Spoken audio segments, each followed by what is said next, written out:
The biggest roadblock between a street photographer and their photo is their own mind. I know this because I struggle with it all the time.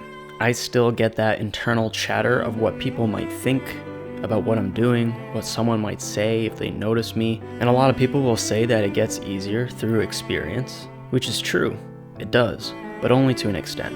For some, like myself, that anxiety never really quite goes away. It's important to acknowledge that this is completely normal, and a lot of people who shoot street photography and appear confident on the surface deal with similar feelings all the time. Instead, we have to learn how to work alongside the feelings that we might get on the street and prevent them from stopping ourselves from making the photographs we want to make. Understanding this has been crucial in my own development as a photographer. I'm also not a trained physician, so yeah, this isn't medical advice, by the way. I did a video a while back called "This is for the Nervous Street Photographer," and I mentioned 3 tips that could really help you out if you deal with similar anxiety on the street. The first was a pretty practical tip, and that was to not bring a camera bag with you when you go out to shoot, which sounds weird at first, but if you think about it, not having a camera bag with you forces you to have the camera out all the time. There's no hiding the fact that you have a camera, and it forces you to be out there with your camera and to use it. Something as little as that can be enough to break through that barrier. And the second suggestion I had was to start somewhere low-key rather than going to the busiest part of town first. I suggested something like a park, which I still love to do, and starting somewhere low-key lets you warm up to the idea of photographing people in a busier environment. And the third tip in that video was to not even focus on photographing people to begin with. That might seem like ignoring the issue, which could be true, but sometimes it takes some time to get used to photographing people, and focusing on scenes instead of people and letting people walk into those scenes is a great way for a beginner to get their feet wet in this genre of photography. I feel like these tips can get you pretty far in overcoming the anxiety of street photography, but I want to continue the conversation and add a few more that I've recently thought about.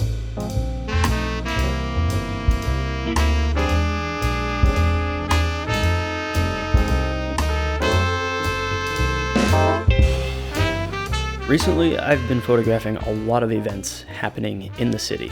And if you live in a city, odds are something's happening. Some event, a protest, a march, or a holiday train. At all of these events, people expect to be photographed. And knowing that, it takes a lot of pressure off of you as the photographer.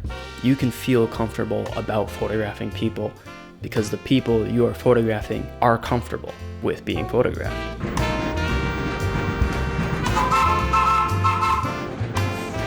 This is the Nostalgia Train event that has been happening here in New York City every Sunday this December, and it's an absolute shit show. Bro, I want to go move cars, see if we get better shot, but I'm scared to lose the spot. But hey, what isn't a shit show here in New York City this time of year? This is ridiculous, bro. These people came to this thing all dressed up, and it'd be almost an insult if I didn't photograph them, me and the 5,000 other photographers. SantaCon. What's more photogenic than a bunch of drunk people dressed up as Santa running around Midtown Manhattan? Do it again! Do it again! Oh, that's Spider-Man! Oh, wait, No, I'm gonna tell you. Now show me! Now show me now! One more, show us, and then show us. Anything, actually. Literally anything. We got Nick. What's up? Good, how about you? You look warm. You look warm What's up? as well. Who's building over here? It's kind of dope. That's so fire. Because you have people looking like where's Yo, what the hell? Oh, let me see. Please tell me that. Oh, that's sick. You just jump. Let's go. Oh, tell me you got something crazy for me. Oh, bro, I just heard so you gotta cut that out. You want to see it? Yeah.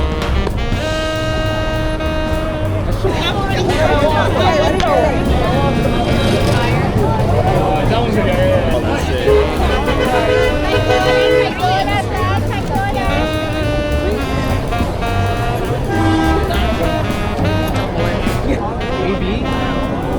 What's up, dog? I need those. I need those real bad. It's the best, yeah.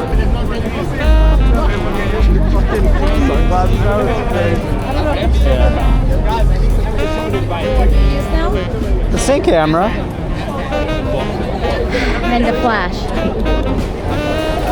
I like that. Everything, bro. This is everything. What's up, man? Hey, what's up, man? Hey, I didn't know you were like on YouTube. I just saw you. Oh, really? Yeah, there you go. Oh, yeah. Obviously, you can't rely solely on just photographing events to overcome your anxiety with street photography, but it can really help you build some confidence and some experience in a very low pressure situation.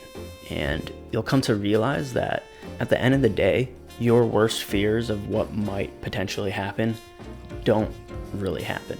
And speaking of situations, understanding the situation that you're in is a skill that every street photographer should master. Back when I was in Tokyo, I decided to use the flash once more. It was something I really struggled with, but I realized that using the flash, it was all about the situation that I was in. I found myself the most successful photographing people with the flash when they too felt comfortable about the flash and me taking their photo with it, when they wanted me to photograph them. Understanding the situation that you're in as a photographer is the most crucial tip I could possibly give anyone, and it's more important than any piece of gear or equipment, in my opinion. By the way, if you've been enjoying the music in my videos recently, I appreciate that. The reason I have all this great music to use though is because of today's sponsor, MusicBed.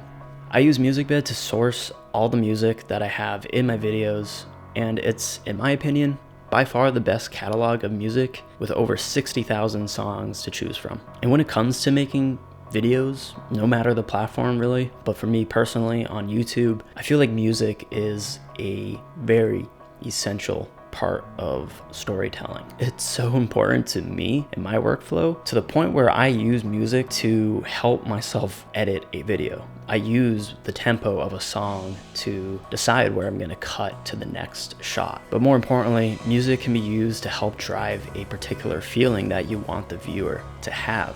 And MusicBed has you completely covered with all of those feelings. So if you're a filmmaker or a YouTube creator like myself, and you're looking for high quality music to take your videos further, consider trying out MusicBed. You can start a free trial with the link in my description. A big thanks to MusicBed for sponsoring today's video.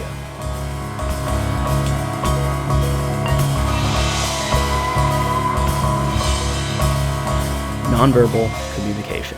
Maybe you've heard of that phrase somewhere, probably outside of photography before, but in the street photography world, it's a language that everyone needs to know how to speak. Through nonverbal communication, we speak through our eyes, our facial expressions, our hand gestures, even body posture as well, body language, as you might also know it as. The stranger you're photographing on the street might have interesting body language, and that is what made you want to take the photo. But it's not just the subject matter's body language that matters. It's also your own. Anything from a friendly smile, a nod, or even a wave to your subject can help put the person that you're photographing to ease. When people see that you're not trying to hide your actions, they become a lot more comfortable with what you're doing. This approach builds trust between you and the subject matter and can actually lead to more authentic moments. You'll even find that when the person you're photographing is comfortable with what you're doing, they'll get on with what they were doing before they, noticed you on the street. And that lets you to continue possibly working that scene and getting an even better photograph. When I was in Vietnam photographing the wet markets, a simple smile and a nod was my best friend. People were constantly looking at me when I was out there, and that kind of gave me a bit of anxiety, not gonna lie.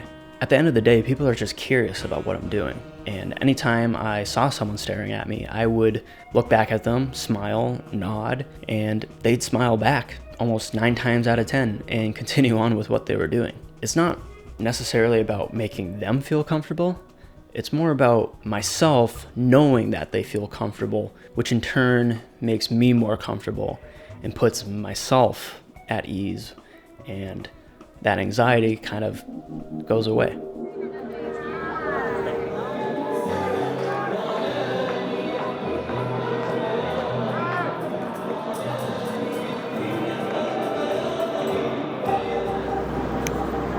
street photography has made me a lot more comfortable with being uncomfortable and being weird.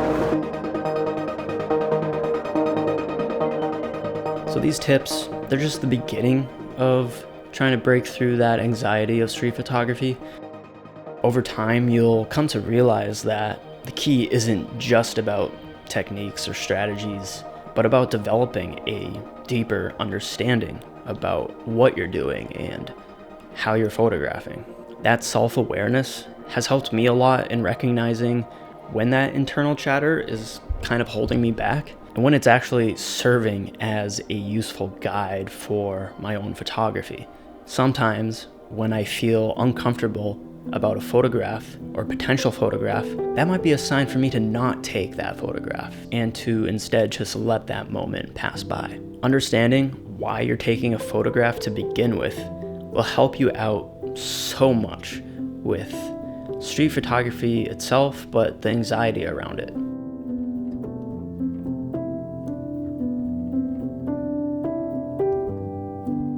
So I hope this video serves you well and helps you out in any small way.